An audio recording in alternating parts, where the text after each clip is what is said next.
Hey, Joe Zarzer here with Dr. Malone. Dr. Malone is a board-certified internal medicine physician. He's licensed to practice medicine in Florida and what other state? Florida. Florida, that's right. He got his degree from Cincinnati Medical School, that's right, University of Cincinnati Medical School. And he's been helping the firm, consulting with us on medical issues for several years. We're here today to talk about something really relevant to the beach community here in Pensacola, and that is what we know as lay people as sea lice. Dr. Malone has done some research on these larvae, and he's going to talk to us about what they are, what happens if you come in contact with them, and what to do if you do. Yeah. Thanks, Joe. And this is nothing new. This is something that is taught in medical school. It's taught in residency. It's one of those things where until you practice medicine or spend any amount of time on Gulf Coast, for instance, or the Atlantic Coast, is where normally I'd seen something like this, you really don't appreciate it. So a physician working in the Midwest, yeah, they know it exists, but he or she doesn't see this stuff unless someone comes back from vacation and it's like 5 days later and, hey, what's going on? So anyhow, we've been hearing about sea lice in the Gulf and, oh my gosh, there's this bug in the water, we can't go in the water. Not the case. In fact, there's much worse things in the water that you'd want to avoid the water on account of. So the sea lice, as Joe terms it, is relatively innocent.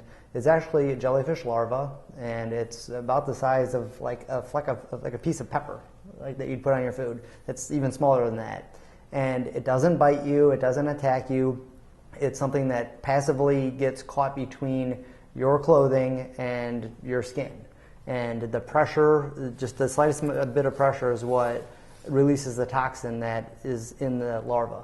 And that's what causes this eruption, as they call it. It's a sea bather's eruption. So the classic board question, as I refer back to medical school, is someone shows up to an emergency department or to their doctor saying, oh my gosh, I'm having this allergic reaction, I'm dying, I'm allergic to my detergent or whatever.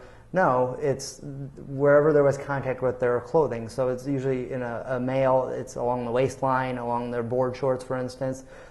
If someone's swimming in a one-piece swimming suit like a woman, it's across the torso. If she's got a two-piece on, it's where there's pressure along the bra strap or underneath, where, oh my gosh, that's where there's a distinct line and you know that's what this is from.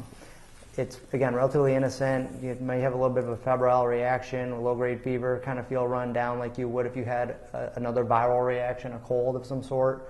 So you treat it symptomatically. It's just maintain hydration, you can take some antihistamines, and you can put some topical corticosteroids on it, stuff you can just buy over the counter. Okay, so you don't need to go to the ER? No, unless, of course, it's causing you to have such a systemic response where, for instance, like you're nausea, vomiting, or you're having altered mental status from it.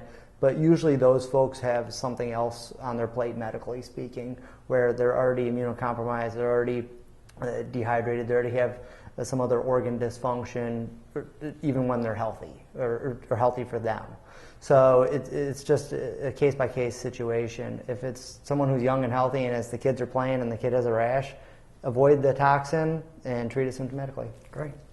Well, there's not really a legal slant to this conversation, but we're not doing this just for legal promotion. So consider it, I guess, a medical PSA on behalf of Zarzer Law. Yeah. If you have any questions about any legal matters, personal injury cases, those kind of things, you can certainly find us on the web at zarzerlaw.com, or you can call us at 855-HIRE-JOE. If you have questions about sea lice, though, there's also, we're going to post a blog on the website or in the Facebook page that describes this stuff. I think the Florida Department of Health or Tourism or somebody has put some stuff. We'll put it on there for you to look at. Yeah, and let me just add, don't avoid the Gulf. Enjoy the Gulf. Be here, have fun, be safe. Just rinse off when you get out and rinse off your clothing that you wore in the Gulf. Yeah, that's good advice. Thank you.